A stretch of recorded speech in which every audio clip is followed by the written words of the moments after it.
Magandang araw mga kaibigan. Bigyan natin ng reaction opinion itong post Danny Fox Alabanza. Sabi niya, the fight will continue. Isinite niya ang Viral Philippines post tungkol sa pagkalabas na sa pagka-aresto ni General Pukis. Retired General Romeo Pukis was released today, January 5, 2026, after posting a 48,000 bail for temporary liberty. His release followed an earlier arrest at Naiya Terminal 3 upon his arrival from a family vacation in Thailand. The arrest was based on a warrant issued by the Quezon City Regional Trial Court, Branch 77, for the charge of inciting to sedition. While an initial rebellion charge was mentioned during the arrest, it was reportedly dropped, leaving only the inciting to sedition case active. Scheduled court dates. Following his release on bail, the court has scheduled the following: arraignment and pre-trial hearing, January 14, 2026 at 2 p.m. Case background. The charge against Pukis, a vocal critic of Marcos administration and convener of the United People's Initiative, stem from statements made during anti-corruption rallies at the People Power Monument in November of 2025. Allegations that he urged members of the Armed Forces of the Philippines to withdraw support from President Ferdinand Marcos Jr.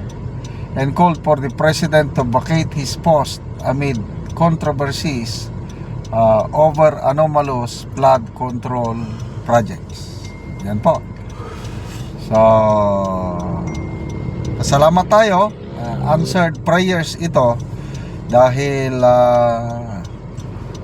akala ko kasi may medyo kabado ako kanina, baka masyadong malakas yung ebidensya na i-present ng piskalya, posibleng non-bailable ang inciting to sedition kung malakas ang ebidensya. But it appears ito lang na allegedly nanawagan siya sa armed forces to withdraw support, at allegedly nanawagan siya for the president to vacate his post amid flood control anomalies. Malaking laban. To me, mahinang mahinang basihan sa kaso. At to me, buhay na buhay ang ating justice system, lalo na ang ating mga judges. Yung mga ganitong kaso na mahinang ebidensya, hindi talaga magsisilbi. Nakasaksi ako ng talagang trial sa korte. Pag may magaling na abogado at kitang-kita yung kakulangan sa basihan ng yung tinatawag sa information. Pag yung nakalagay sa information, doon lang maglalaro ang trial. Hindi mo na pwedeng dagdagan So, nakikita ko na ito, kayang-kayang lusutan ni General Pukis ito with Attorney Topacio. At ito nakalagay sa kanyang sa picture na ito, si Brigadier General Virgilio Garcia. Kilala ko ito na matinik na abogado ito, retired general. Baka mamaya pa ito pro bono, wala siyang babayaran kasi nga marami ang nagsasabi na ginawa lang ni General Pukis ang kanyang duty as a soldier.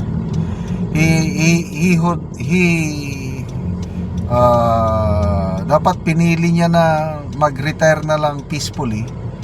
Wala na siyang inisip, just receiving your pension monthly pension, wala nang isipin. Kaya lang, as a soldier, hindi niya maatim na nakikita niya yung corruption na nangyari sa bansa at tatahimik lang.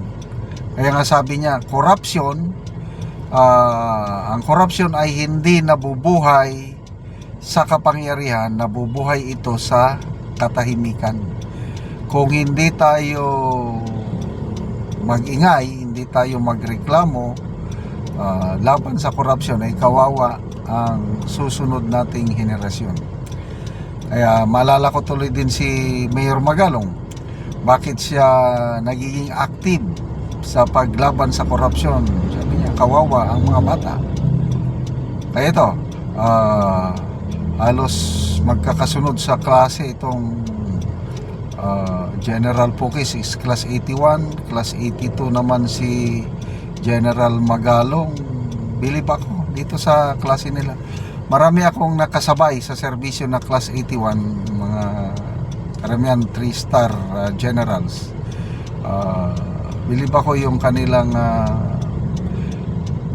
motto ng courage, loyalty and integrity, at may pag-asa pa tayo habang may mga General Pukis pa tayo, General De Leon at iba pang mga retired premier generals na nagsasalita rin. General Kita, General kalimutan ko na yung iba. So maraming umalma. Marami akong nabasang mga post, mga PMers na nagpo-post na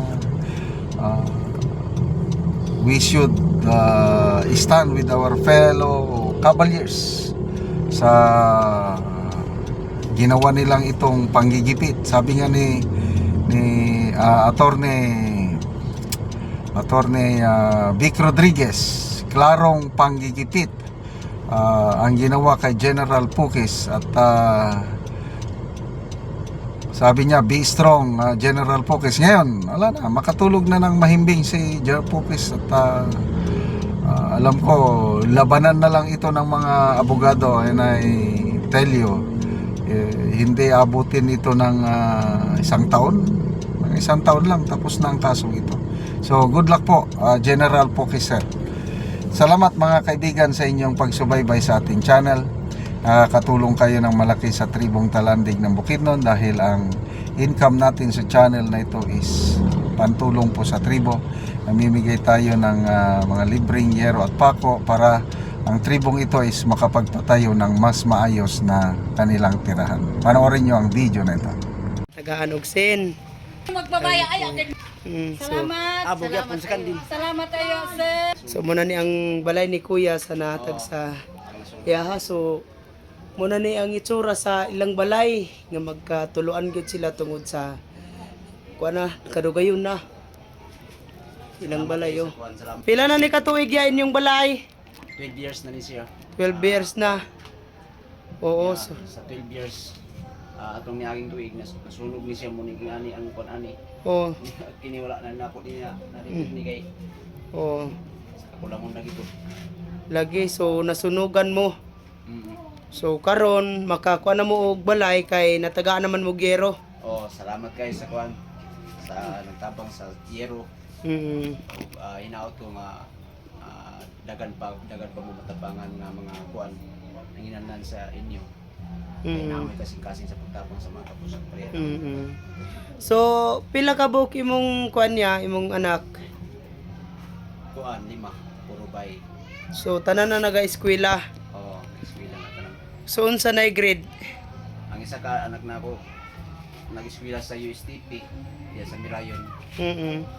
Dahil sa Panlayon, sa Boksok, sa Talakag. Duha ka college na ako. So Elementary o high school ang ban. oo, so kuan ra gid biya ba ang imong pagpaningkamot? Unsa may imong trabaho ya? Panday ra ko niya ay ra ko mag-income na imo ko panday pud sa ako. Oo. So kuan gyud medyo lisod gyud ang kinabuhi. So nasunugan pa mo inani pang itsura sa inyong balay nga dako na kayog mga buslot. Oo, so salamat kayo ya. Sige, salamat. God bless. Oo. So So muna ni ang itsura sa balay ilang kuya nga nasunugan sila.